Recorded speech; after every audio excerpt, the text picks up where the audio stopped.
What's going on, everybody? Hey, thank you so very much for clicking on this video. Just a little bit of kind of a brief insider baseball here, I guess insider football in this case.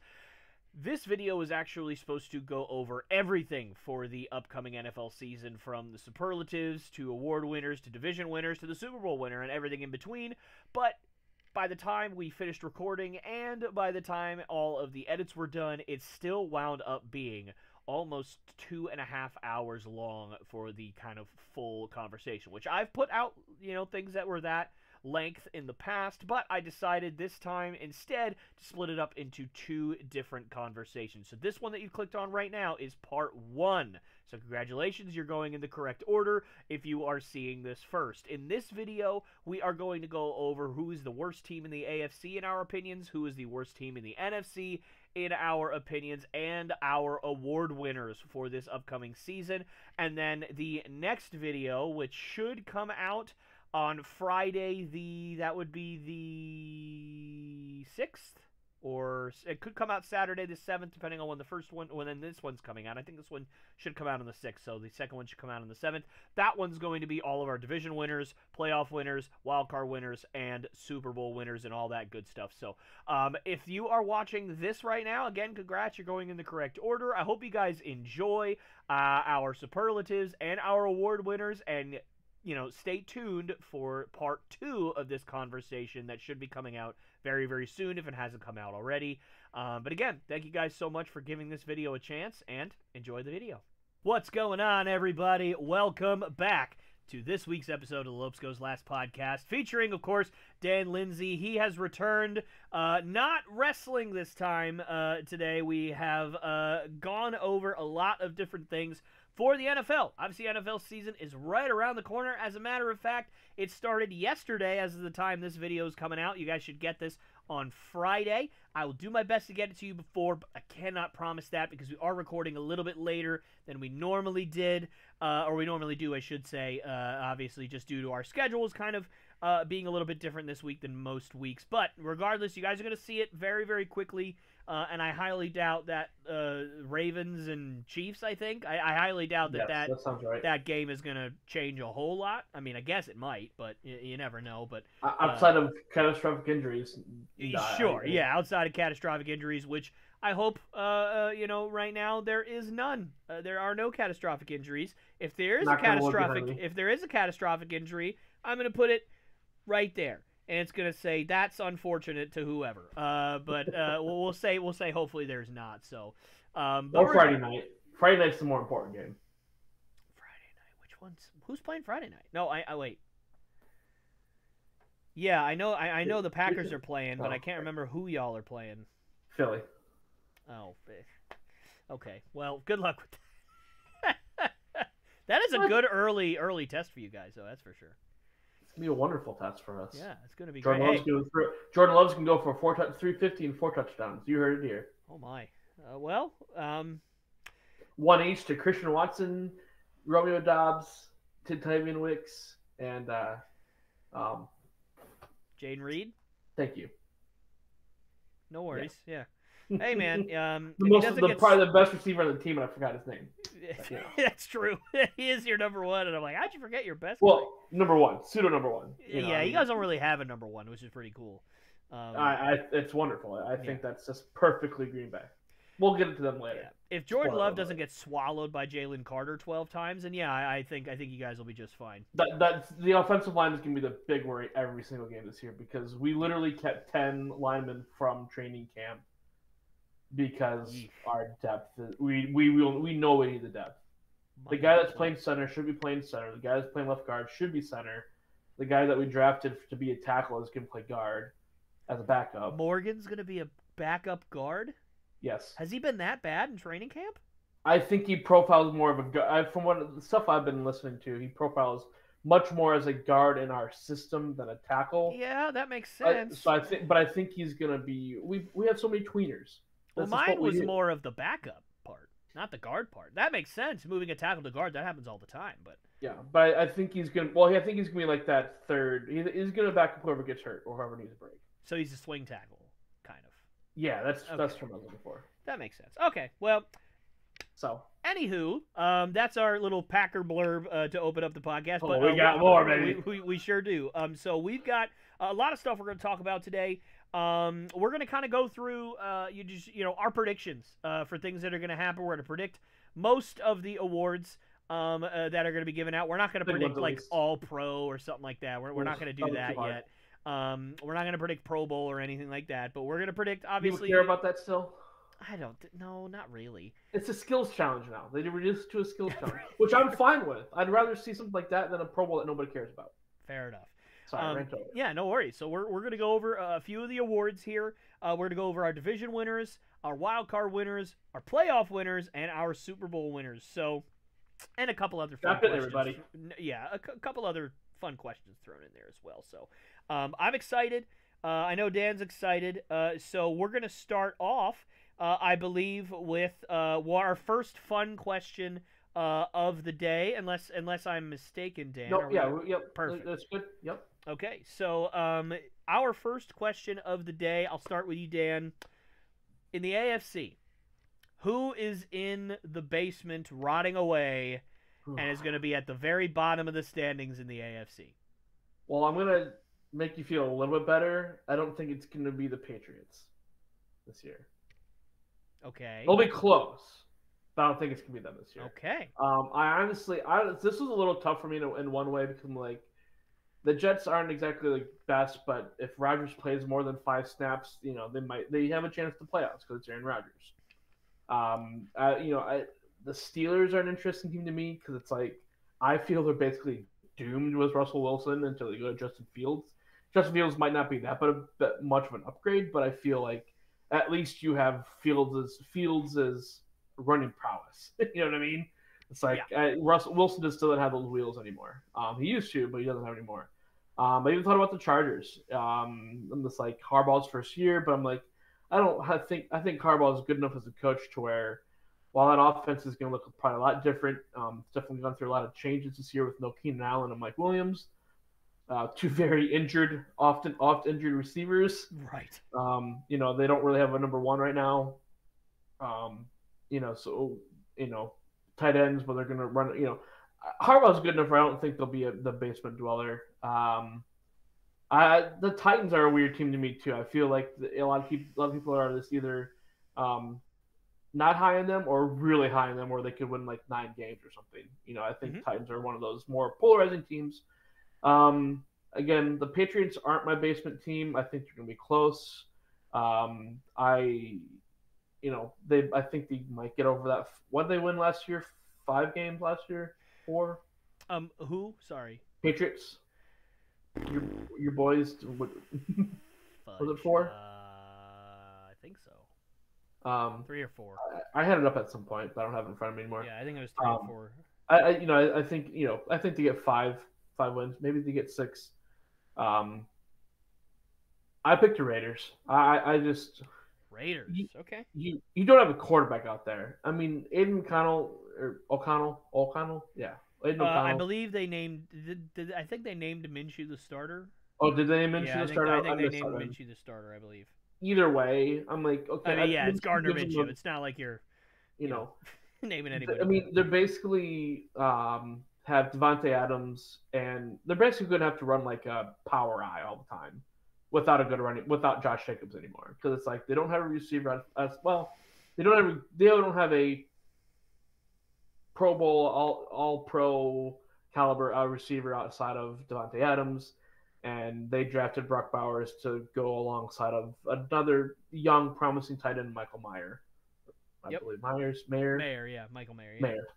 So I'm just like, that just seems like you got rid of Jacobs. That just seems like a train wreck waiting to happen. I feel sorry for Max Crosby over there. One of the better defensive ends in the league. But yeah, Raiders are my pick to be the worst team in the AFC. I would be shocked if they won more than 3 games. Okay. Yeah. They're not good. That's for sure. They are.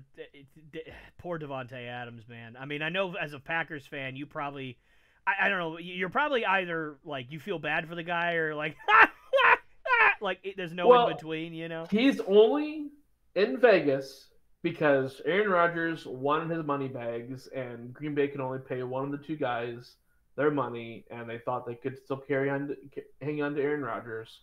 They didn't. They only paid Rodgers, not Adams. If Rodgers wouldn't have been so greedy, we could have kept him.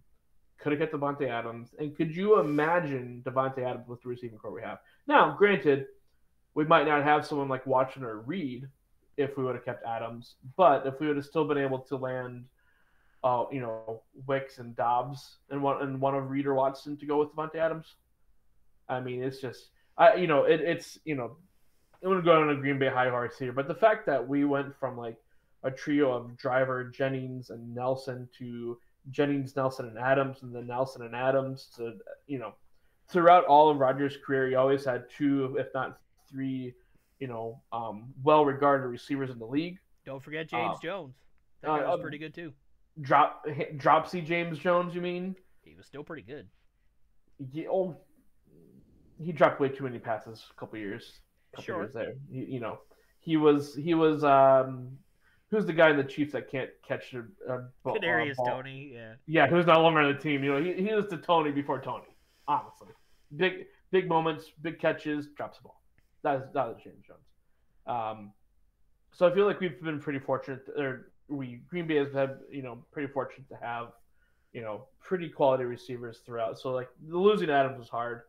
But at the same time, we might not have the receiving core we have at all if we would have kept Adams. But, it'd have been nice to rather keep him than over Rodgers. But, who knows how things fall if that happens. But, yeah, I do feel sorry for Adams. I feel like he's being wasted out there. Yeah, I mean, that makes sense to me for sure. I think... Yeah, I don't know, man. I do feel bad for Davante Adams because I feel like, not that the Packers kind of screwed him over, but I feel like Aaron Rodgers kind of screwed him over and kind of sent him out there. Now, granted, as far as I know, now perhaps, perhaps you can kind of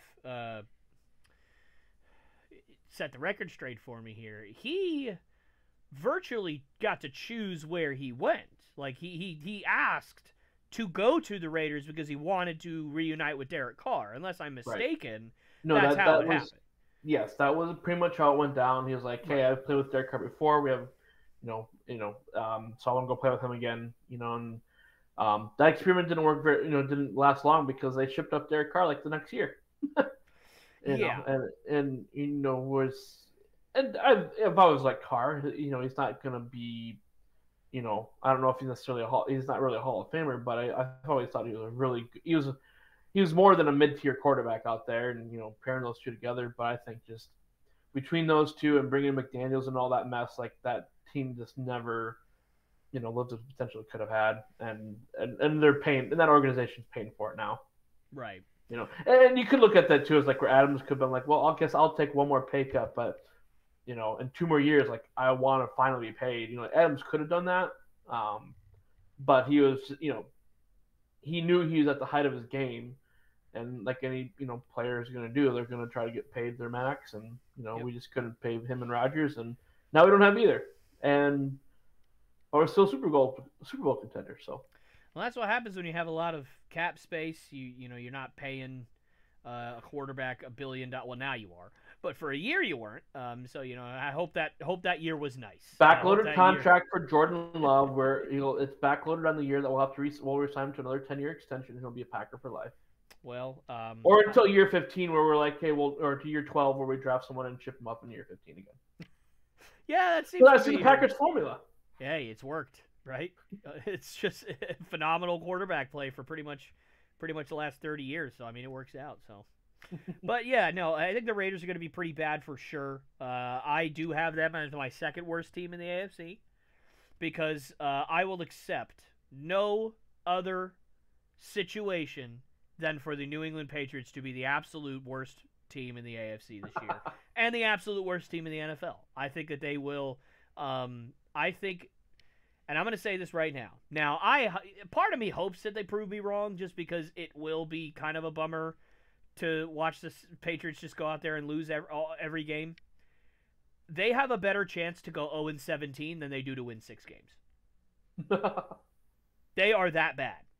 When I tell you that I was sitting here praying that Jerod Mayo did not name Drake May as our starting quarterback for this season.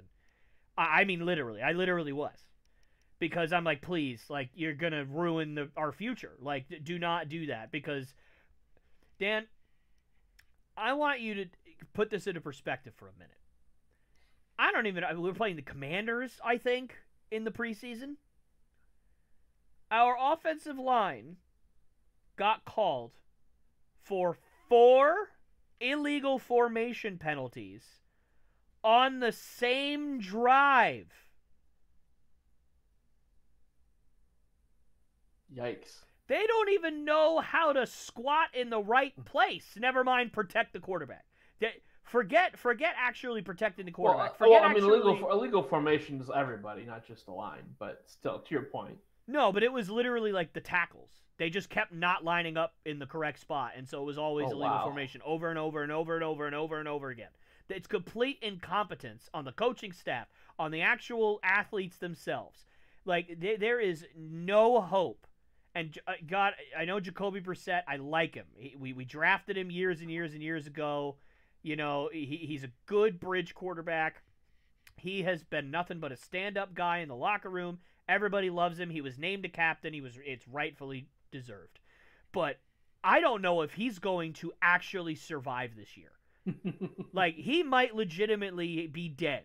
Like, he might get hit so much that he dies. Like, this is not a drill. Like, this offensive line may be the worst I have ever seen, and I witnessed the Bengals try to make a Super Bowl run with an offensive line that basically went like this.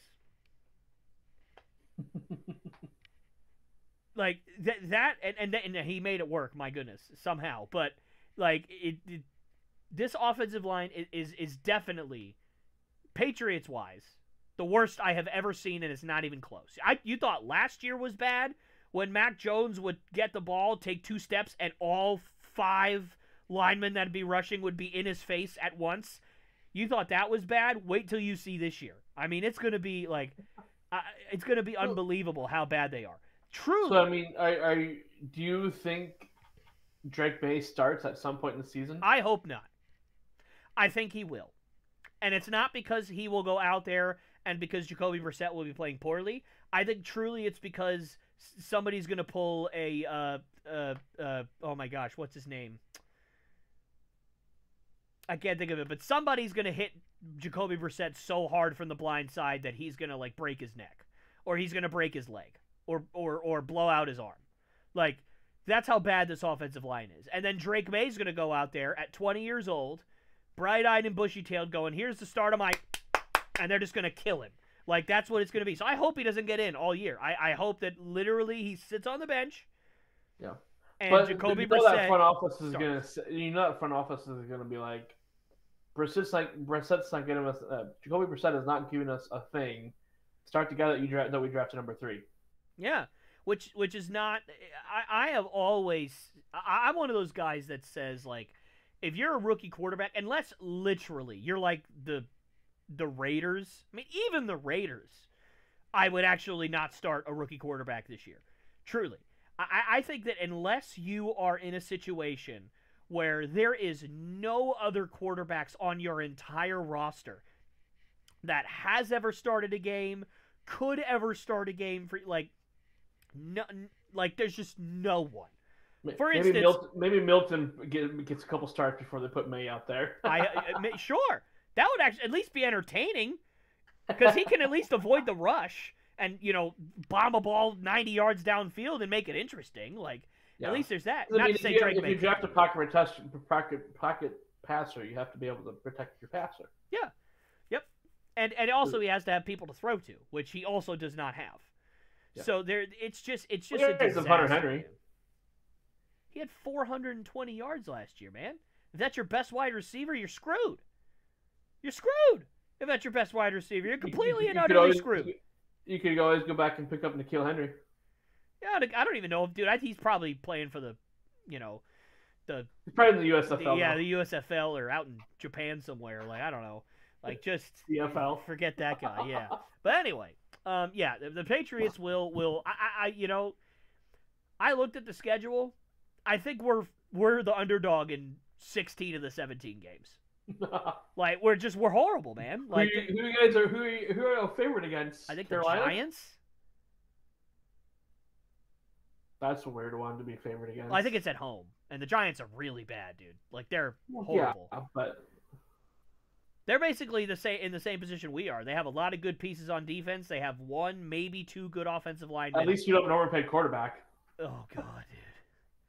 You're right. Yeah, that is a saving grace that we didn't choose Daniel Jones over Saquon Barkley. What a dumb move that is. I said it at the time. I laughed outwardly when I saw that contract. I went, they're getting rid of Saquon and they're keeping Daniel Jones. These guys are morons. I said it to my buddy. He's a Giants fan. Good year. Not even one good year. One mildly mediocre year. He had 20 touchdowns and 18 picks. That's not a good year. Good isn't great. Good is good. You're serviceable. I wouldn't even call it good.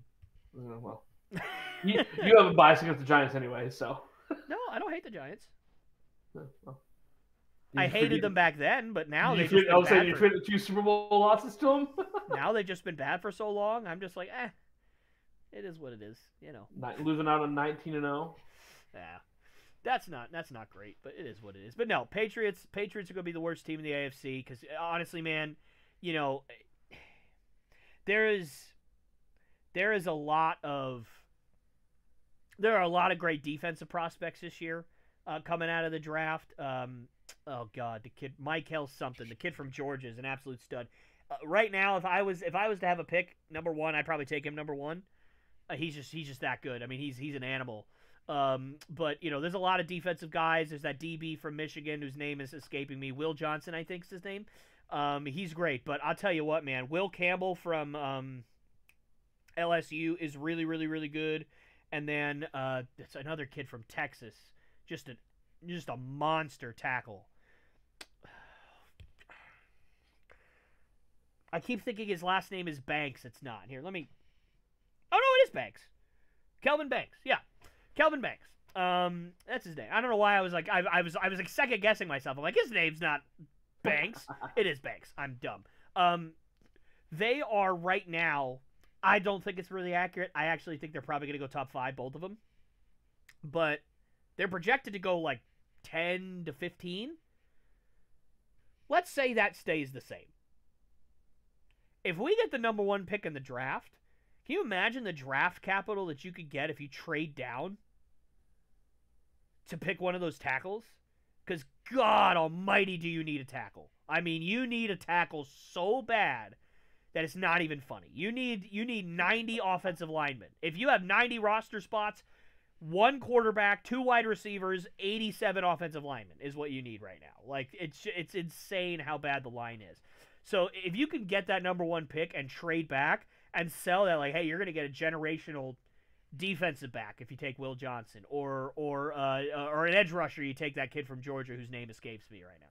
But like whatever it is, you don't need a corner. You don't need. I mean, yeah, you could use a generational pass rusher for sure, but you definitely don't need a corner. You don't really need a generational pass rusher.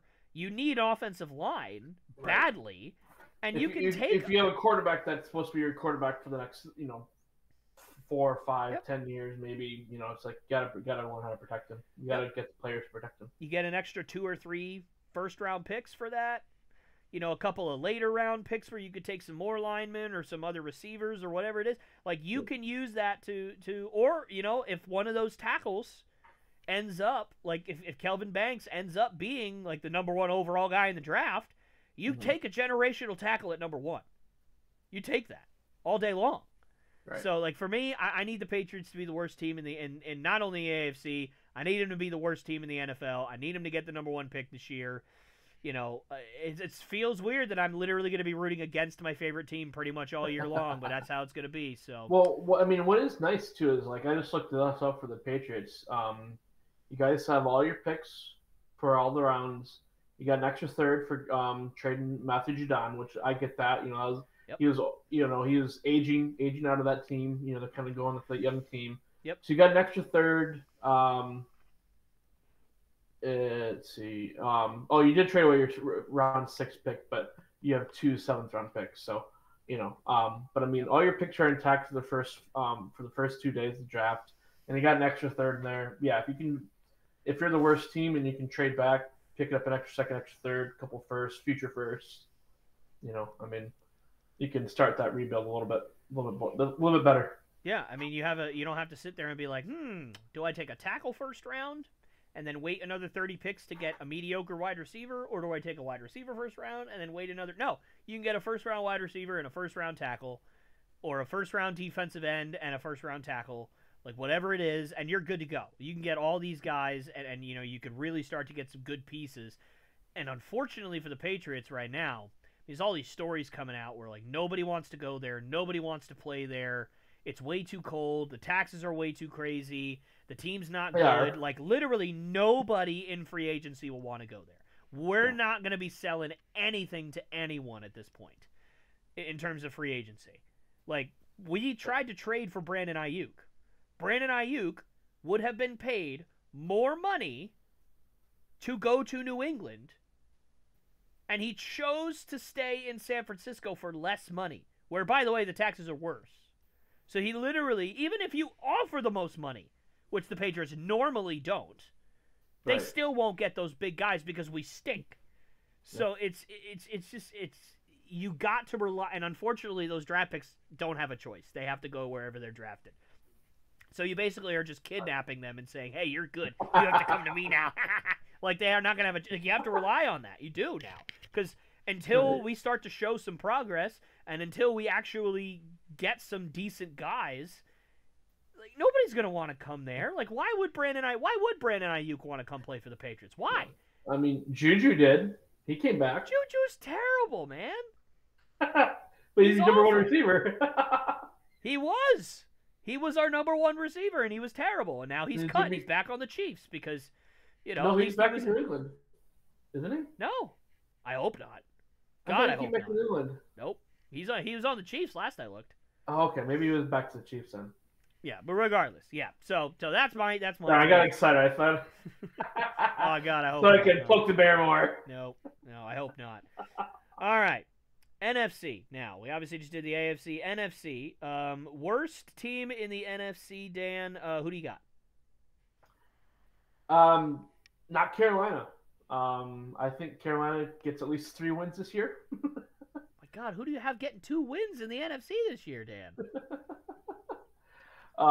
Minnesota, actually. Minnesota? I think Minnesota is the worst team. Yeah, I mean, I feel bad for them because they, invested in JJ McCarthy, moved up a few spots for him, and he's out for the season. I mean, I know they got Justin Jefferson, but Sam Darnold ain't gonna cut it for them, man. Like, I'd almost rather have Jacoby Brissett out there. It's like, because it's Sam Darnold. If you look up German in a dictionary, I bet Sam Darnold's picture is there. I don't think, honestly, I think Carolina's going to be better than 3 or 4 wins. I wouldn't be surprised if they get to 5 or 6, because, I mean, there's got to be some improvement there. The second year under Bryce Young in that offense. I wouldn't be surprised if Minnesota wins 4 or 5 games. But I think they end up being, I didn't do the math. I was like, could they win 4 or whatever. I just kind of, I'm just looking through the divisions and, based on who I kind of put in the playoffs and some other things, I'm just like, Minnesota, I think was going to be struggling to figure out as it was, just with the new quarterback and JJ McCarthy, who I think has some talent to be decent in the NFL, but it's like, you don't have him for the whole year, and as it's Sam Darnold's Band-Aid. Shouldn't have traded away Kirk, or shouldn't let Kirk go in free agency. Sorry. Yeah. Fair enough. Yeah. Okay. Well, Minnesota. And that's not because I'm a Packers fan. I mean, it is a little bit. Like 1%. I literally looked at Minnesota, Carolina. Let's leave Minnesota because I don't think Carolina's going to do that 2 years in a row. Well, all right, fair enough. Well, not the Detroit Lions in the 2010s. No, they're not. They're not quite that bad, I don't think. But Okay. So I will say, I look, respectfully do not agree with your assessment of the Vikings. Now, listen, I agree with 100% your Sam Darnold take. Yeah, obviously he's terrible. Like that goes without saying. That's not even to be argued. He's not a good quarterback. I hope he actually kind of pulls a Case Keenum and does really well this year. That would actually make me very happy. I was a big Sam Darnold fan in college. I liked when he got drafted to the Jets, and I just think that he got so unbelievably screwed over there. I mean, dude, he had Adam Gase as his head coach. Like, good grief. Like, you literally cannot get worse than that. But Minnesota's like a 6 team, so, like, right. There's being screwed over, and then there's just not being good where nobody wants you anymore. Right. So, I'm not saying that's going to happen. I'm not saying he's going to lead him to the playoffs or something. But the difference to me between the Vikings and the Panthers, the Panthers literally have 0 top-end talent at any position, at any level, anywhere. The Vikings, while Aaron Jones is getting a little bit older, he is still a top 10 running back in the NFL, arguably top 5. Ooh. I don't think he's top 5. He wasn't even top 10 last year. Come on. Well, yeah, he was hurt for some of the year last year, though. But if he was on pace to be a top 5 running back last year. So, he's good. Better than anybody you have out there in Carolina, that's for sure. Better than Chuba Hubbard, that's for sure. Your offensive line in Minnesota is significantly better than the one in Carolina, even though they did invest in the offensive line a bit this year, but still overall, I would take the Minnesota line over the Panthers line. You have 2 fantastic wide receivers in Minnesota in Justin Jefferson and Jordan Addison. When TJ Hawkinson comes back, you have a top 5 tight end in the NFL. You have 2 fantastic safeties. You had Danielle Hunter, but you swapped him out for Jonathan Grenard this year. But Jonathan Grenard is another really, really good player out there in Minnesota. So, point being, you've got some talent out there in Minnesota that I think can win you games. The Panthers just have nothing. They're gonna put 3 people on Jefferson, and they're gonna stack the box of Jones, and Darnold's gonna be like, I don't know what to do. And that's very possible. So I have to stay. And that's very possible. I'm not saying Minnesota's going to go out there and win 10 games. I think they're going to win 4, 5. And I don't think the Panthers. That's still going to be the worst team in the league. I don't think the Panthers are going to win that many games. I truly do not know how the Panthers beat anybody. Like, I don't see, like, what area of the game, when you look at the Panthers, same thing with the Patriots. What area of the game do you look at and think the Panthers may be better than this team at this thing? The quarterback's so important, though, that to football teams now. It's like, that's where I look at it. That's where I'm kind of going. It's like, I'll take Bryce Young over Sam Darnold any day. Absolutely. Yeah, it's your team's driven by your quarterback so much. And I honestly feel like, yeah, I know Sam's going to have just Jefferson to throw it up to whenever he wants to, but so many people are getting key on Jefferson where it's just like, I don't trust Sam. I at least trust Bryce to get them 4 or 5 wins. All right. Fair enough. Well, my pick is the Panthers, obviously. I haven't looked at the Panthers' schedule, obviously, but I just kind of look around. And yes, the rare occasion when you're facing the Raiders, or you're facing a Vikings with Sam Darnold, or you're facing, I mean, I can't even think of another example across the NFL. Maybe like a New Orleans with Derek Carr, if you think so lowly of Derek Carr. I mean, maybe, like, you're other than those very rare occasions where Bryce Young would be considered the best quarterback of the 2 that you're facing, I don't think Carolina has an advantage against anybody in any area. I think that there is genuinely, they are just a worse team than everybody that they're going to play, other than the Patriots. The Patriots are the only team that I think are worse in the NFL than the Panthers. I think if the Panthers and the Patriots faced each other, you would say the Panthers have a better offense, the Patriots have a better defense, they're somewhat evenly matched, let's see what happens. That's basically how that would go. 6-6 tie. Maybe. Or the Patriots will lose 6-0 like they did 5 times last year, it felt like. But anyway, Yeah, I got to go with the Panthers. Now, look, maybe they prove me wrong. Maybe when Jonathan Brooks comes back, he turns into one of the best running backs in the NFL, like what they're hoping, and you have a dynamic weapon on offense. Maybe their offensive line puts it together this year and helps protect Bryce Young, and maybe Xavier Legette, who they drafted in the first round as a wide receiver, becomes just a monster, like a DK Metcalf or somebody like that, is a true number one on your team. Maybe. But that's a lot of things to kind of sit here and say, well, if this guy becomes a number one who hasn't proven anything, if this guy becomes a number one that hasn't proven anything, if this whole unit just decides to wake up, and that's a lot of assumptions to make for me to feel right. But I feel like there's a lot of young talent here. Sorry, my computer just kind of froze me. There's enough young talent that they've accumulated. I know Deontay Johnson isn't like a great receiver, but I feel like with him and Leggett, I think that, and Brooks coming back, hopefully by week 7, 8, he's on the pop list right now. I think they can. I think they could play spoiler in the second half, and I think that's where they're gonna be like, oh, here we go. Okay, well, I hope so. I like the Panthers. I'm a big fan of Bryce Young, so I do hope that they do play well. I just right now with the current construction, unless there is a big leap from Bryce Young that I have not seen, I just don't see it because their defense is not good.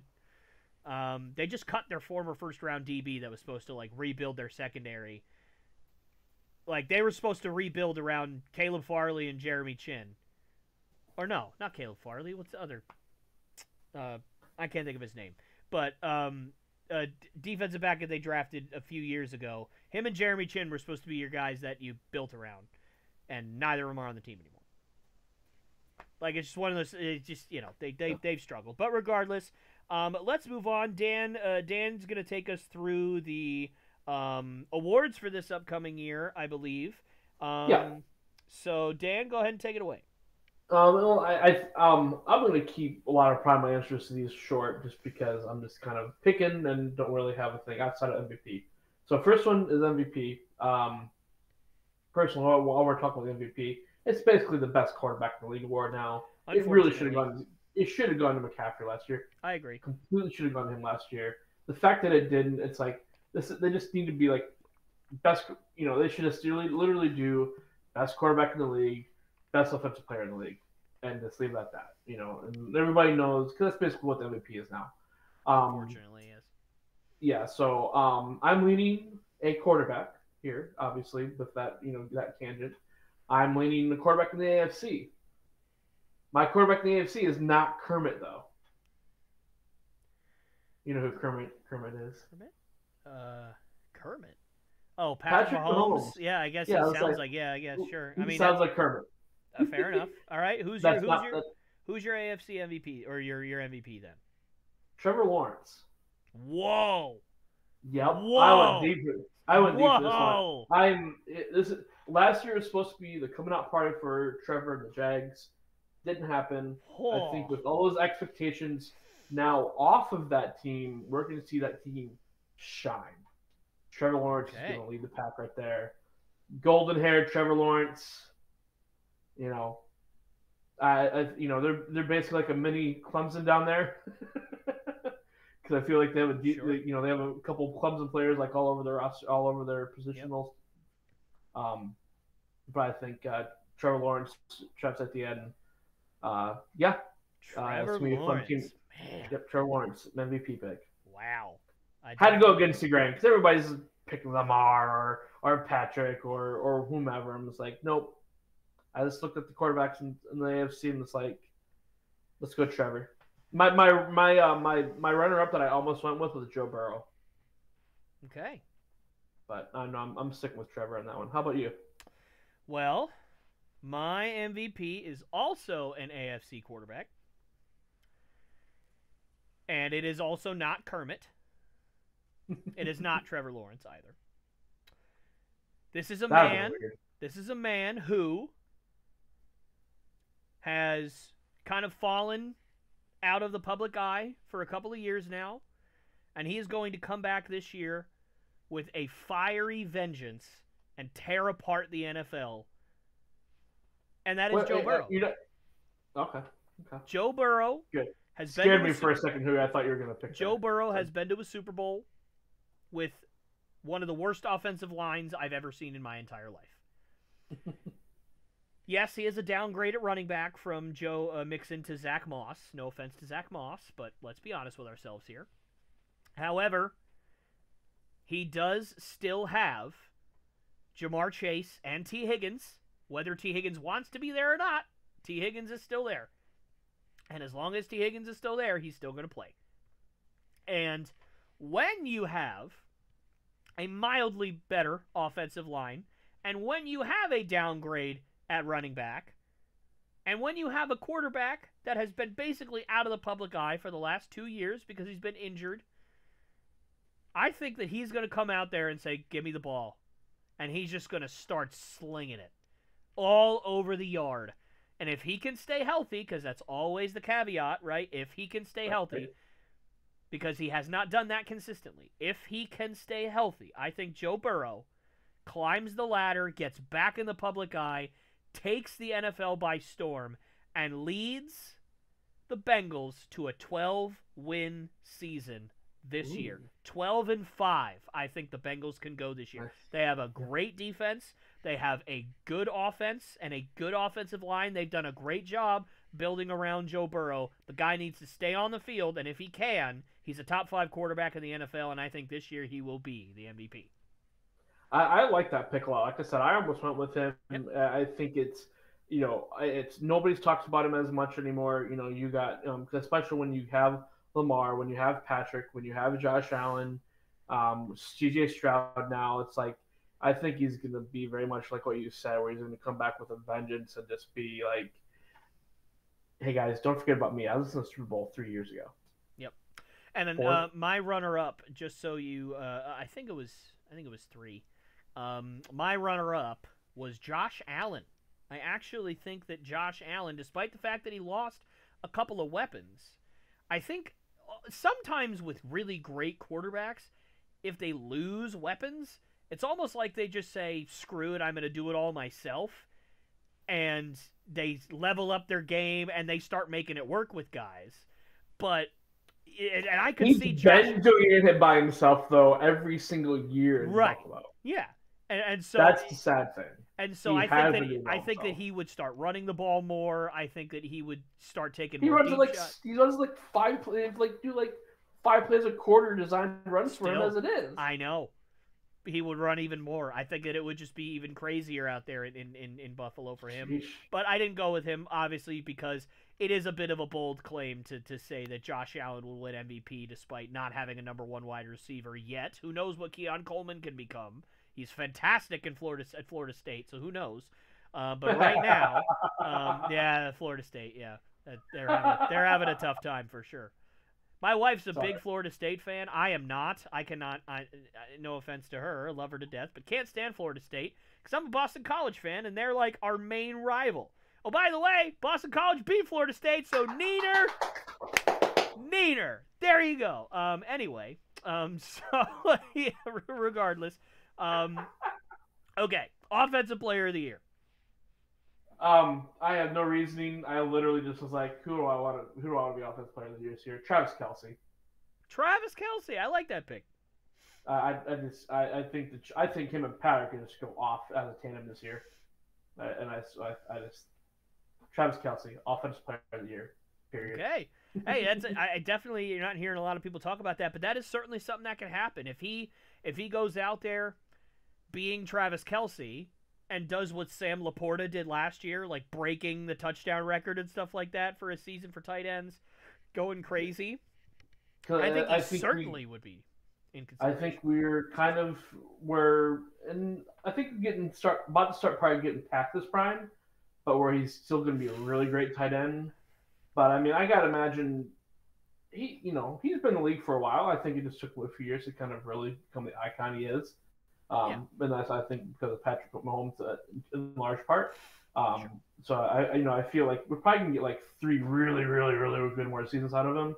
But I mean, I feel like he's or I wouldn't be surprised if he's like a couple more years I'm good. Get Taylor Swift, whatever. Yeah. She's got a lot more money than he'll ever make. That's for sure. He doesn't need the money. And he certainly doesn't Nope. need the cracking heads for years and years. And if he doesn't, he can always go lean on his brother that's retired. That's true. Yeah, their podcast, I'm sure brings in quite a bit of money. Well, they just signed a huge deal. Oh yeah, with like Amazon's platform or whatever. Yeah, that's crazy. Yeah, Travis Kelce. Yeah, Travis. I like that pick. Well, mine's gonna be a bit lamer.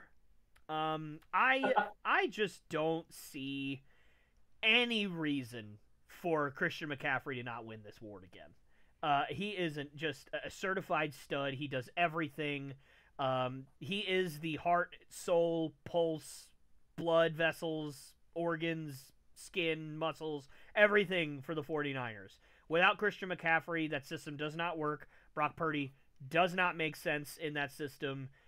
It's one of those things where, you take a guy out and you replace him with somebody else, and the system just doesn't work as well. Without Christian McCaffrey, that place just does not kind of function at the high level that it does.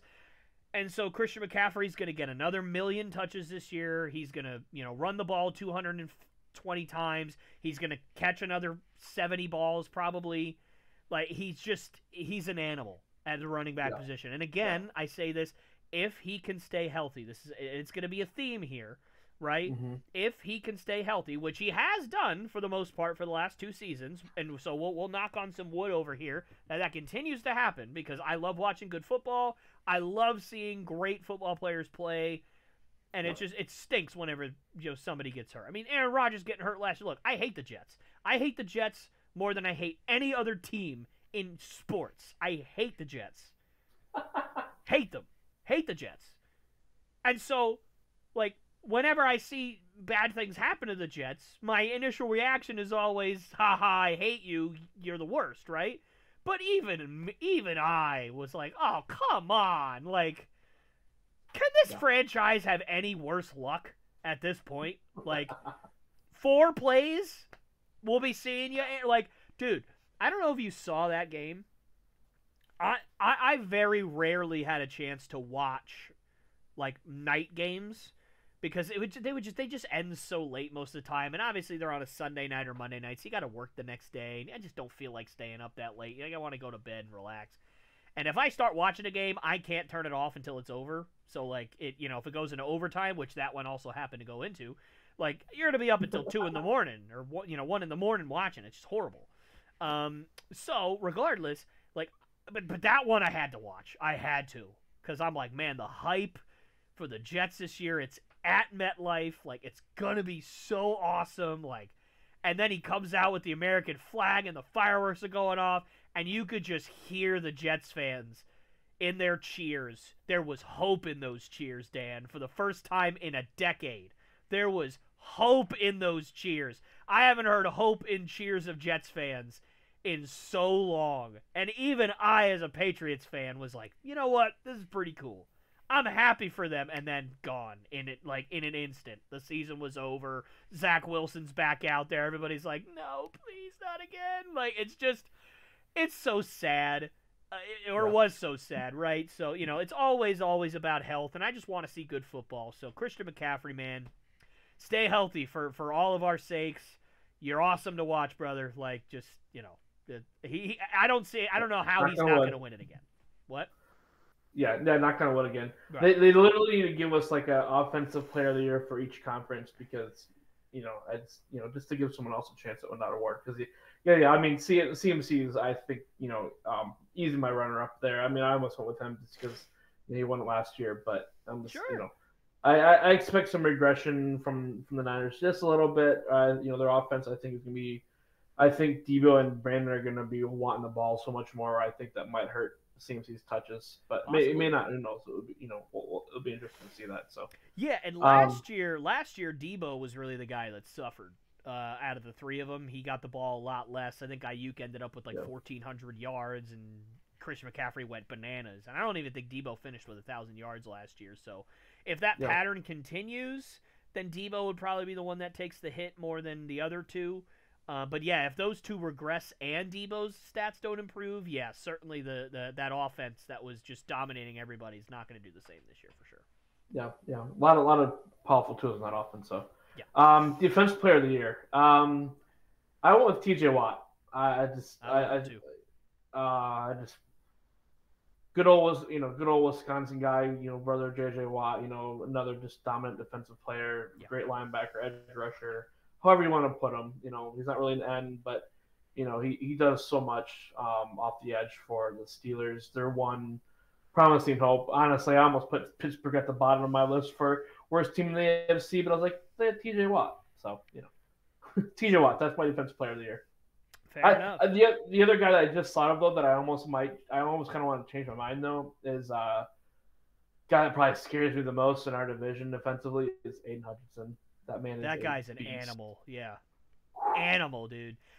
Look. So that's my co-defensive player of the year. Look, Trayvon Walker has done reasonably well for himself to no fanfare in Jacksonville because he's in Jacksonville and unfortunately nobody cares.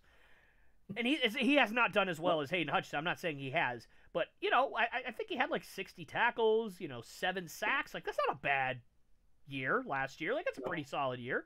I simply just could not comprehend that Aiden Hutchinson was not the number 1 pick in the draft. I just couldn't.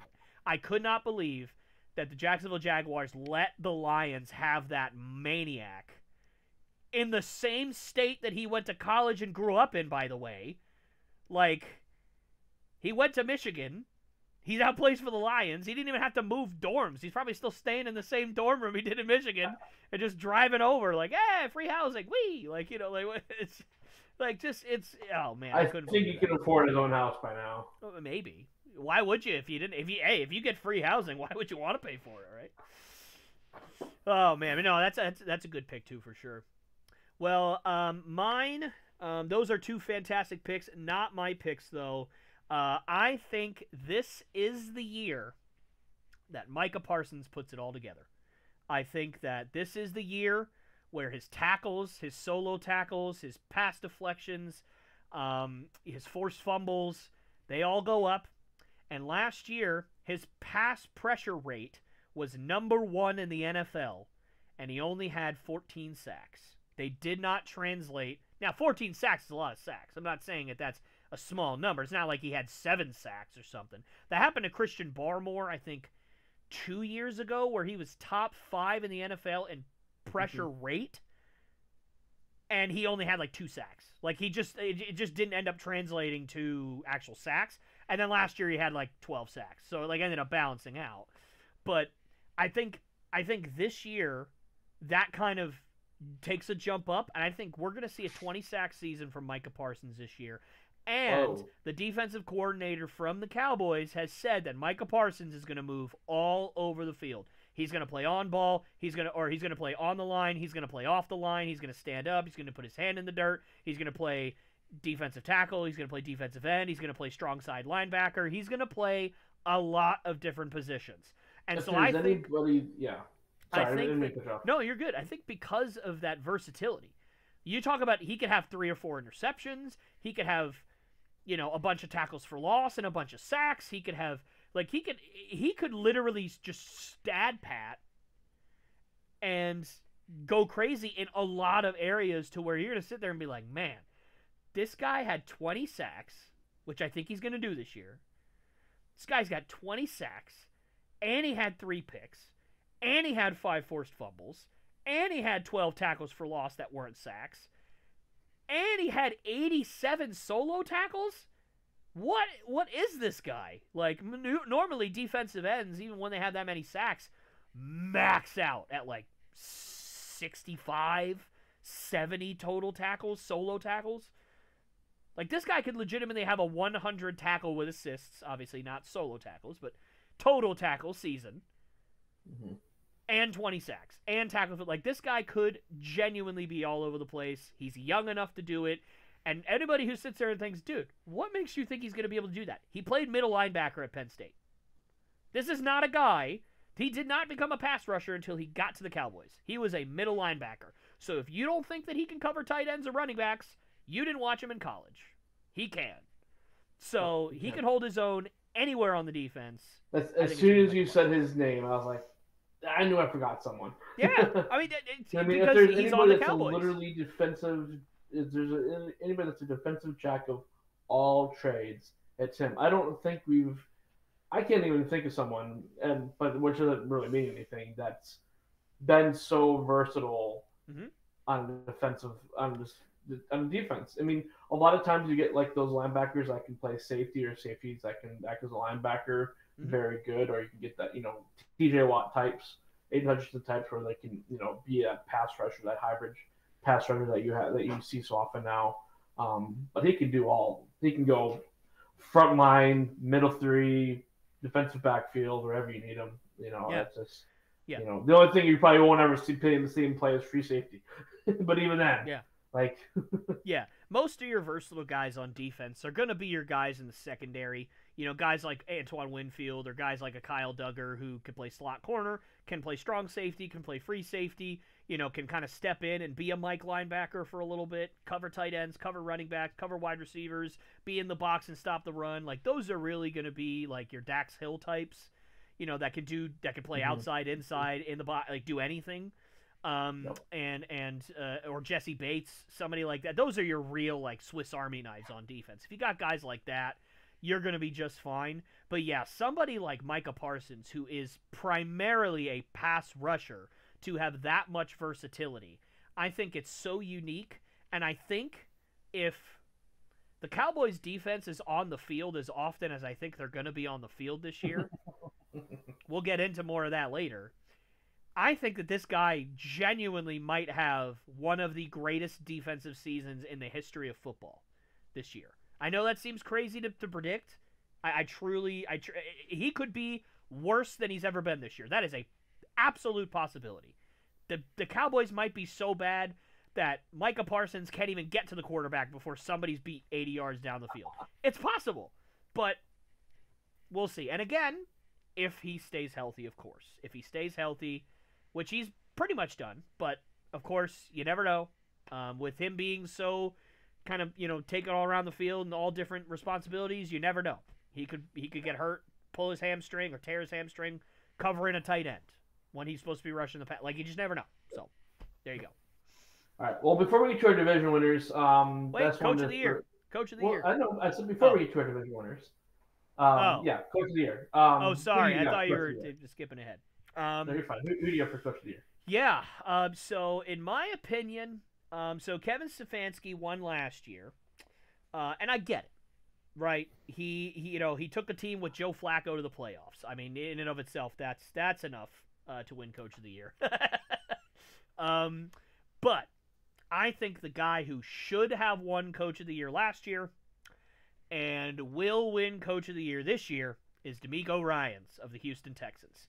I do not understand how that man, as a first-year coach, takes a rookie quarterback to win their division and does not get considerations for Coach of the Year. That does not make a lick of sense to me. The Coach of the Year award and me have had a lot of issues in all sports, right? Especially basketball. If you've seen some podcasts where I've talked about that, again, we were just talking off air before we got on here about the Celtics in 2018. They lost their two best players with a second seed in the East and were one game away from going to the NBA Finals. Brad Stevens was not even a finalist for Coach of the Year. Like, Coach of the Year sometimes makes no sense to me. And by the way, the guy who won that Coach of the Year got fired that offseason. So, wow, he was a great coach, wasn't he? Like, it's just a stupid award that doesn't make sense and doesn't mean anything to anybody sometimes. But anyway, I think that DeMeco Ryans is going to win it this year. I think the Houston Texans are going to take another big step forward this year. Stroud's going to take a step forward. They got better on both sides of the ball, and I'll talk more about them, obviously, later on. But I think DeMeco Ryans is my pick for Coach of the Year. I went homer pick on this one. I thought of Dan Campbell for the Lions. Oh, yeah, that'd have been a good one. Instead of him, I stayed within division. And yeah, you can't pick a Lions coach to win things. You hate the Lions. Exactly. You can't do that, yeah. Well, no, okay. Let me settle this right now. Packers fans don't hate the Lions. It's because the Lions have been so bad for so many years. We don't hate the Lions. We hate the Bears. We hate the Vikings. We hate the Cowboys. We hate the Niners. Seahawks, but they're kind of bad right now, so they're too. Lions are at least number 6 or 7 on that hate list, and they're probably farther for some people outside of maybe people that have been fans for like the last maybe 5 years. Which no, we don't hate Lions fans because we've beat them a majority of the time. They've not always been great. The last couple of years, we can finally count them as a rival. Brett Favre had the Bears. Aaron Rodgers as sort of kryptonite. Aaron Rodgers had the Vikings, a little bit of his division kryptonite. Lions are probably Jordan Love's kryptonite in the division. So I'll give you that one. We don't hate the Lions. Like, I can kind of root for the Lions. The Packers are out of it, or I don't mind watching the Lions play because Dan Campbell. But I couldn't pick him for Coach of the Year. I stayed within the division though. I'm going with Matt LaFleur. I know it's a homer pick, and I have no problem with that. I think he's a lot more of an offensive genius than people give him credit for. I think the fact that they could go from Rodgers to Love last year, and especially the second half of the year, do as well as they did without a true number one receiver. I think if they hit every single benchmark that team wants, win the division, win the Super Bowl, et cetera, he has to be the Coach of the Year to me. I think there's a lot of great candidates for Coach of the Year. Again, Campbell's up there for me. But my Google just went off. I hope that didn't. Sorry, my Google was like talking. I didn't hear you. Okay, well, but yeah, I'm going with Matt LaFleur. Matt LaFleur. Hey, that's a good pick too. Honestly, in my opinion, I think if he, and barring the Packers going on a unbelievable 15-2 season, which it's certainly possible. I'm not completely ruling that out as a possibility. I think last year would have been the year for you guys to be for him to be Coach of the Year, just based on new quarterback, not number one wide receiver as you said, and just all the success that you guys wound up having. I think the only thing that would have put that I think the only reason that it didn't happen, which is funny because the guy who won didn't win the division either, but it's because you didn't win the division. I think if you guys had somehow won the division against the Lions, then I think LaFleur would have had a real shot at winning Coach of the Year. But I think the legend of our no number one receiver Jordan Love is finally here. Came in the playoffs against the Cowboys. Yeah. That was the national coming out party that a lot of people kind of knew was about to happen, but that was like the national coming out party for them. I think, which I think Coach of the Year usually decided before the playoffs anyway. Right. I don't know if it's necessarily announced or anything, but I think it's based on regular season, so that's why I'm kind of hoping that he just kind of sneaks right in and gets it this year. But I think there's a lot of great candidates, absolutely, and you never know whether that surprising team is going to be this year. Yep, you never know.